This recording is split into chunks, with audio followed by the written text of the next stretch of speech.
I did say I thought it was going to be pirates, and I was so sure I was correct that I went ahead and shot down to Booty Bay to log off in the inn down there so that as soon as the patch launched, I could get out there and start kicking ass on those dirty no good rogues. But it wasn't a patch for the World of Warcraft. It was the addition of an entire new game called Plunderstorm. And I gotta tell you right off the top, the pirate genre has really diversified. You know, I came up on the old Sid Meier's pirates. And that was just when pirates had muskets, swords, and pirate ships.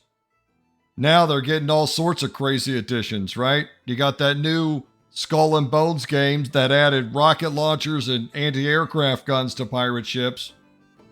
And now you've got World of Warcraft's Battle Royale pirate game, where pirates have spells and they fight exclusively on land. But it's probably for the best given the nature of some of these spells. Seems like they could be a real liability in ship combat. The first question, of course, you're going to have for me is, how are you liking the game mode? And I'll tell you, I haven't even played it. And I haven't played it for the same reason I haven't played every game on Steam. Sometimes things appeal to you and sometimes they don't. If I'm going to play a pirate game, I'm going to slide over to Sea of Thieves. Sometimes I even go all the way back to some Sid Meier's pirates. Battle Royale, Harry Potter pirates is just not really my jam. Now, the good news is the world doesn't revolve around me. And as far as I can tell, Plunderstorm's a big hit. And I gotta tell you, there's some things I really like about it, even as someone who's not really participating in the game mode. First off, it just makes sense, right? You buy a small company that specializes in Battle Royale games, and we all know the youngins are all in on Battle Royale. They can't get enough of Battle Royale. And now you've bought the devs that made Spellbreak, or whatever it's called, and you have them make Plunderstorm for you. Makes perfect sense business-wise. And one of the things we all need to admit is that one of World of Warcraft's greatest needs is bringing in new players. It most certainly has a very dedicated group of core players that just play World of Warcraft nonstop. However, getting new blood to come in and try it out is something I think they've probably struggled with a little bit. And so here comes some new game modes that could, appeal to players who aren't so taken with the World of Warcraft formula. And from what I can tell, it's wildly popular. On Twitch, it had thousands and thousands of people watching people stream the game. There's just a ton of positive vibes from some of the largest streamers out there and the community if you look through the forums. And I'm always happy for people to have fun. It doesn't matter what the game is. Some people love it, some people don't, and that's just the nature of it. But I am always for people having fun. And I just am super excited for those of you who just think that this is the best thing since sliced bread. There's a few things I really appreciate about Plunderstorm outside of it just being an exciting new game mode and trying to bring people back into WoW in general.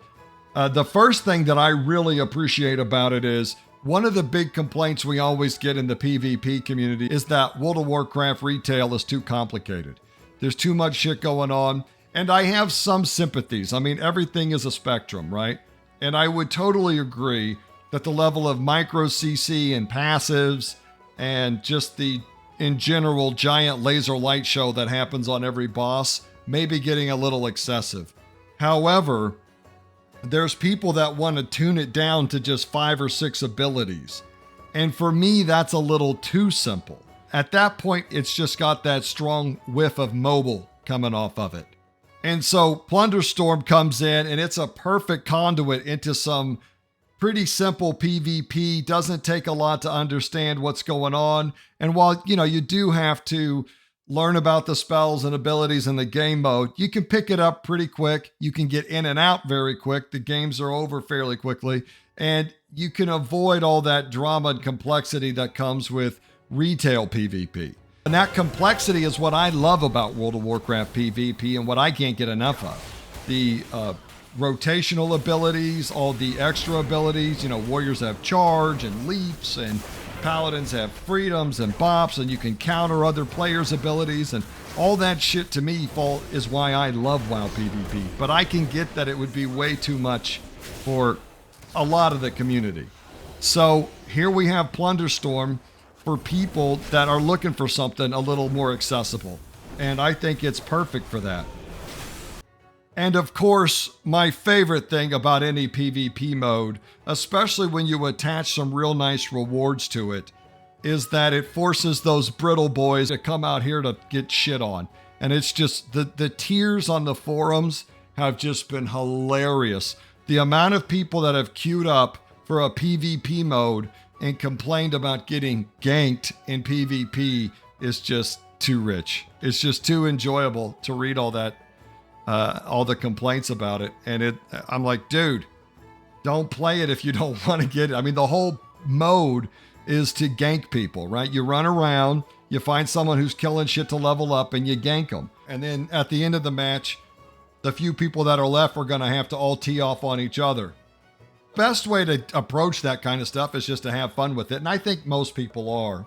But there is that vocal group who is just outraged at, in quotes, having to PvP. Right? They're forced to do something to get the rewards, even though they're not forced to get the rewards at all. It's such a weird perspective to have. This is why I always tell you too much PvE is bad for you. It makes you brittle. You need to find a PvP mode in some game that you can get in there and take some lumps. Otherwise, you're going to end up like these kids complaining on the forums. And that's a nightmare. We have to mourn for their fathers. All that time and energy put into raising these kids just to turn into the guys that go on the forums and complain because someone killed them in a battle royale mode.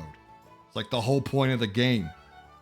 As much as there is some negativity that's just outright ridiculous, one of the other problems with the WoW community is the toxic positivity, in which any criticism of Blizzard or their efforts in one area and lack of efforts in another is just met with this complete defense that like they could do nothing wrong.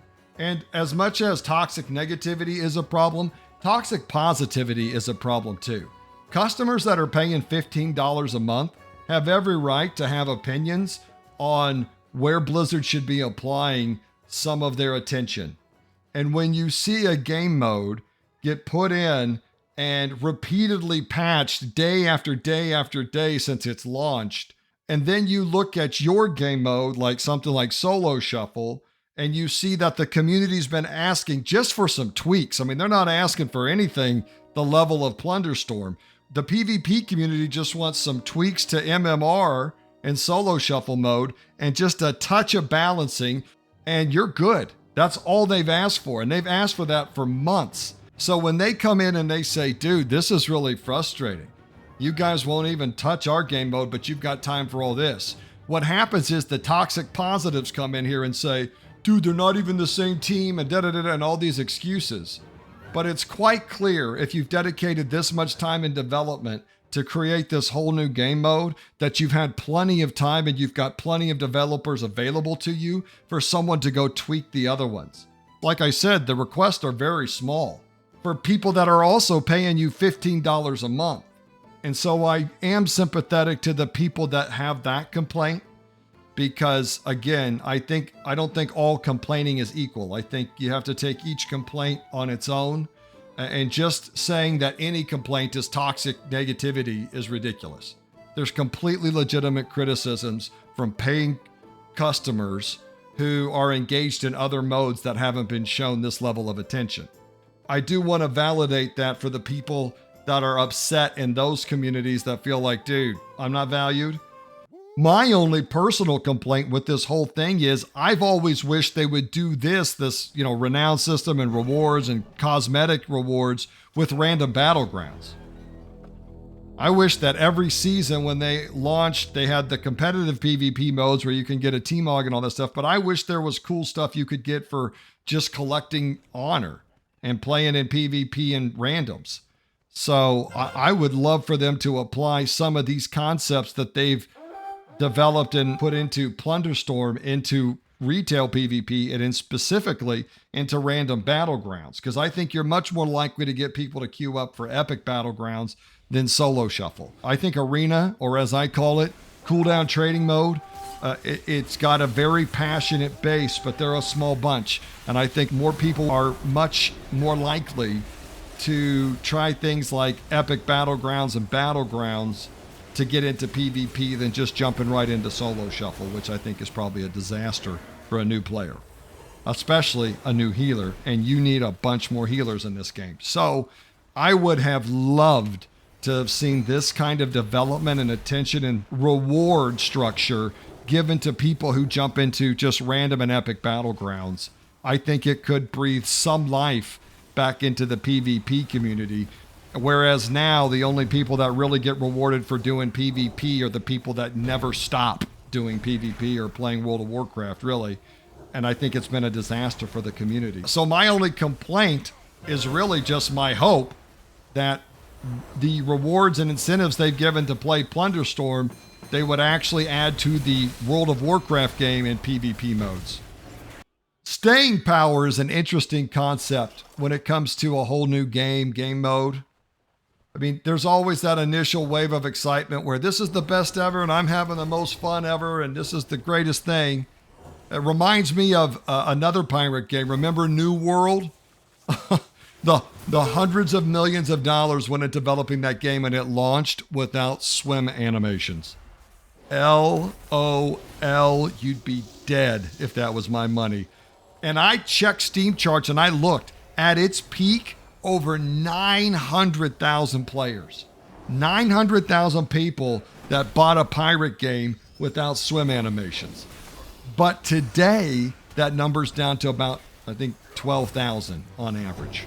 And remember, all the streamers were playing New World and they were hyped up about it and they loved their little pirates with their frost glove and their magic sticks and all that. That was the weird pirate game. I mean, this pirate genre is just getting weird now. It's just getting crazy. But again, all the streamers were on it. The community, this is it. This is the best. It's awesome. That all faded away. So we'll see. My argument here is that I actually believe they should pull this game mode down. You should leave it up long enough for people to get their rewards and stuff. And it doesn't take them long. Holy shit.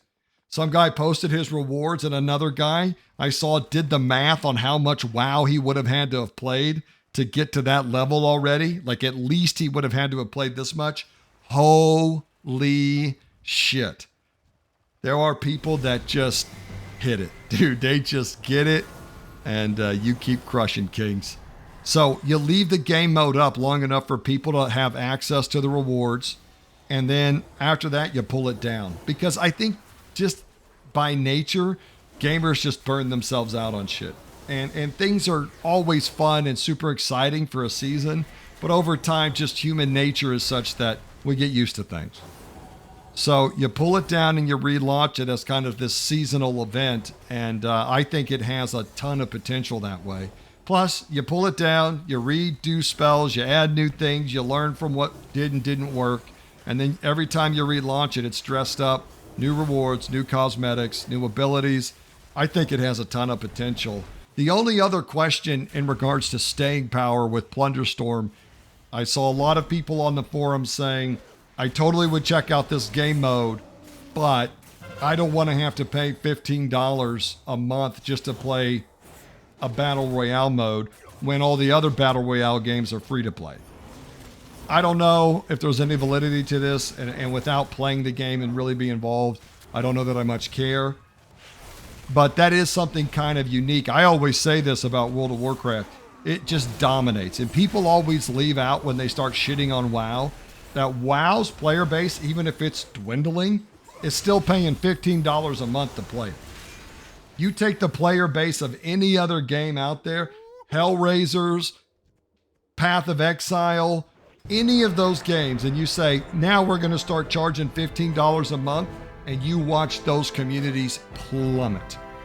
WoW is such a good game, it can charge $15 a month just to play it.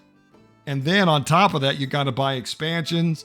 It's got a cash shop. It's really incredible. And I think that's, to me, what really, when I say WoW is one of the greatest games, I can't think of any other game that could charge how WoW charges and still even survive, much less thrive.